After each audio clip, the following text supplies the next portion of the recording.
Hello दोस्तों, नमस्कार। बहुत समय हो गया था कोई वीडियो नहीं डाला। मैं सोच भी रहा था कि मैं गलत कर रहा हूँ भाई। मैंने जो मुहिम शुरू की है, मैंने कुछ जो शुरू किया है उसको अंत तक ले जाने का फ़र्ज़ भी हमारा है, उसको आगे तक पहुँचाने का कर्तव्य भी हमारा है। बट फिर भी कुछ कारणों की वजह से मैं उसको नहीं कर पाया। बट ठीक है, मैं वो जो कर रहा था वो तो करता रहूँगा। उसके साथ मैं आज एक और अनाउंसमेंट आपके सामने करना चाहता हूँ, जो आपको एक नागरिक के रूप में पता होना सबसे आवश्यक है। एक व्यक्ति के रूप में जिसकी जानकारी आपको होना अत्यंत आवश्यक है, उसके बारे में मैं आपको बताने की कोशिश यहां पर करूंगा। क्या है वो, इसके बारे में मैं आपको बताऊंगा, लेकिन उससे पहले मैं आपसे एक सवाल पूछता हूं। सवाल सिंपल सा है, छोटा सा है कि यदि आपके सामने अचानक से कोई ऐसा खर्चा आ जाए जिसके लिए आप तैयार नहीं थे, तो आप क्या करेंगे? उसको कैसे मैनेज करेंगे? तो अक्सर लोगों के दिमाग में आता है किसी से उधार ले लेंगे, उधार लेने के बाद उसको वापस ला देंगे। लेकिन कभी कभार खर्चे इस प्रकार के होते हैं कि वो उधार से पूरे नहीं हो सकते, लेकिन वो जीवन के सबसे महत्वपूर्ण खर्चे हैं। स्वास्थ्य खर्चा हो गया, ठीक है। अगर कोई व्यक्ति किसी दुर्घटना से आहत होता है तो उसके लिए खर्चा होता है, उस खर्चे से कैसे बचे। इस तरह की विभिन्न विभिन्न प्रकार की समस्याएं आती हैं जो किसी भी इंसान के जीवन में कभी भी आ सकती है, वो पूछ के नहीं आती। अब मनुष्य इस तरीके के खर्चों से कैसे बचे, ये सबसे बड़ी समस्या है। और इसका उपाय होता है भारत में बीमा क्षेत्र, यानी कि इंश्योरेंस सेक्टर। अब आप कहेंगे कि ये इंश्योरेंस की बात कहां से आ गई कि सर बीमा बेचने जा रहे हैं? तो नहीं, मैं यहां बीमा बेचने नहीं जा रहा। मैं बस आपको यह बताना चाहता हूं कि इस क्षेत्र की अहमियत क्या है और इस क्षेत्र की स्थिति क्या है भारत में। आपको पता है कि भारत में आज भी ऑन एवरेज अप्रॉक्स 3% लोग ही बीमा कवर्ड हैं, यानी इंश्योरेंस कवर्ड है। मात्र 3% लोग, सिर्फ 3% लोग ही इंश्योरेंस कवर्ड, सिर्फ 3%। और बाकी सब चीजों की बात करें, हेल्थ इंश्योरेंस की बात करें, अलग अलग तरीकों के इंश्योरेंस की बात करें, तो ये आंकड़ा और भी नीचे हो जाए। तो लाइफ इंश्योरेंस की बात कर रहा हूं, जो एलआईसी ने जबरदस्ती लोगों को फोर्स कर करके करवा दिया। अगर हम इसके बाद बात करें और चीजों की जो अलग अलग तरीके के बीमा होते हैं, तो वहां ये हालात तो और भी खराब है।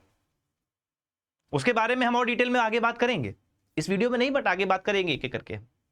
तो क्यों ऐसा है कि ये इंश्योरेंस सेक्टर इतना कमजोर है और इसके फायदे क्या है? देखिए, इंश्योरेंस सेक्टर हमारे देश के लिए, हमारे कह सकते समाज के लिए आवश्यक इसलिए हो जाता है क्योंकि इंश्योरेंस एक ऐसी चीज है जो हमें सुरक्षा प्रदान करती है, सिक्योरिटी देती है आने वाली किसी भी अनिश्चितता से, जिसके बारे में हमको जानकारी नहीं है। उससे कैसे बचें इसके बारे में वो हमें बचाता है। लेकिन हमारे भारत में इंश्योरेंस सेक्टर सिर्फ इस वजह से ही बदनाम नहीं है कि ये महंगा है, इंश्योरेंस हमारे लेना महंगा है, बल्कि इस वजह से ज्यादा बदनाम है कि यहां लोगों का ट्रस्ट नहीं है, लोगों का भरोसा नहीं है। हमारे भारत में बीमा क्षेत्र से जुड़ी जो सबसे बड़ी समस्या है वो है ट्रस्ट। अगर मैं अभी बता दूं कि मैं एक बीमा एडवाइजर बनना चाहता हूं, तो कहेंगे अरे ये तो इससे मत बात किया करो, इससे दूर रहो, जितना दूर रह सकते हो उतना दूर रहो। क्यों ऐसा है? क्योंकि हमें ट्रस्ट नहीं। ट्रस्ट क्यों नहीं है? तो ट्रस्ट इस वजह से नहीं है कि पिछले कुछ समय में हमारे साथ ऐसी कुछ घटनाएं हुई, हमारे लोगों के बीच में कुछ ऐसा माहौल बना, कुछ एडवाइजर्स जो थे, कुछ जो बीमा एजेंट थे, उनकी गलतियों की वजह से, ठीक है, उनकी नाकामियों की वजह से जो लोगों का पैसा डूबा, कहीं ना कहीं लोग इसमें बीमा क्षेत्र से डरने लग गए। आज हमारे पास कई प्रकार के बीमा है, हेल्थ इंश्योरेंस है, ठीक है, हेल्थ इंश्योरेंस होता है हमारे पास, ठीक है, बहुत तरीके की चीजें हैं। लाइफ इंश्योरेंस है, फिजिकल एसेट्स इंश्योरेंस होते हैं, वेल्थ इंश्योरेंस, बहुत तरह की चीजें इंश्योरेंस होते हैं। लेकिन उन इंश्योरेंस के बारे में हमें जानकारी नहीं है, इसलिए पेनिट्रेशन भी उनका बहुत कम लेवल पे है। बीमा कंपनियां आती हैं, भारत में व्यापार करने की कोशिश करती हैं, फिर भी उनको व्यापार नहीं मिल पाता।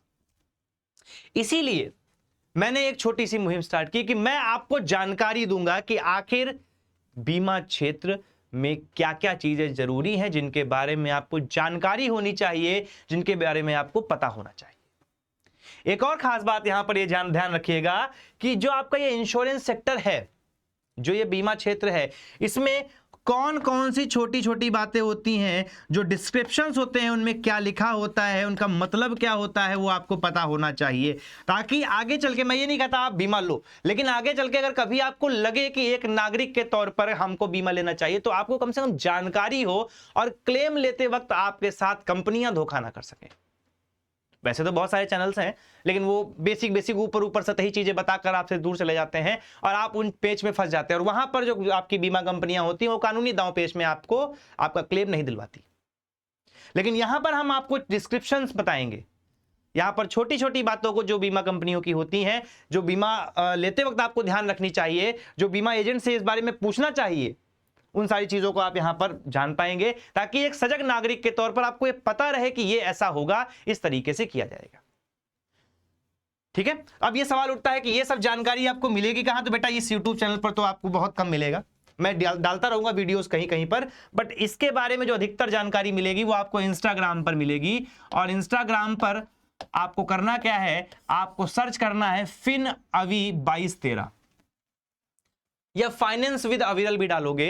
अगर आप यहां पर यूजर नेम देखते हो तो यूजर नेम ये रहेगा, या अगर आप सर्च करते हो फाइनेंस विद अविरल तो फाइनेंस विद अविरल में भी हमारा नाम आपको यहां पर मिल जाएगा, और इस पर जाकर आप सारी जानकारी क्या कर सकते हो, प्राप्त कर सकते हो। यहां पर धीरे धीरे करके मैं वीडियोस अपलोड करता रहूंगा रेगुलर बेसिस पर, ताकि आपको बेसिक्स पता रहे, और मैं छोटे छोटे कीवर्ड्स को उठाऊंगा जो आपको जानकारी होनी चाहिए। शुरुआत में बिल्कुल बेसिक से करूंगा, आगे जाके टेक्निकल टर्म्स को भी समझाऊंगा, बहुत आसान भाषा में समझाऊंगा। जो जानते हैं मुझे पहले से उनको पता होगा कि मैं काफी चीजों को आसान करने की कोशिश करता हूं, जो नहीं जानते हैं वो जुड़े रहेंगे तो साथ में जान जाएंगे।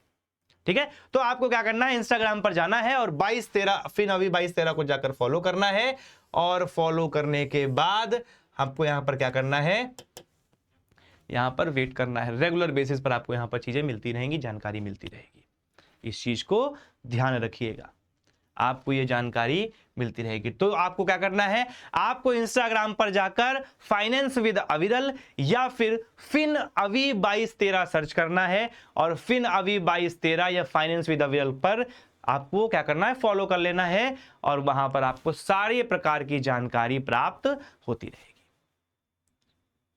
क्लियर है?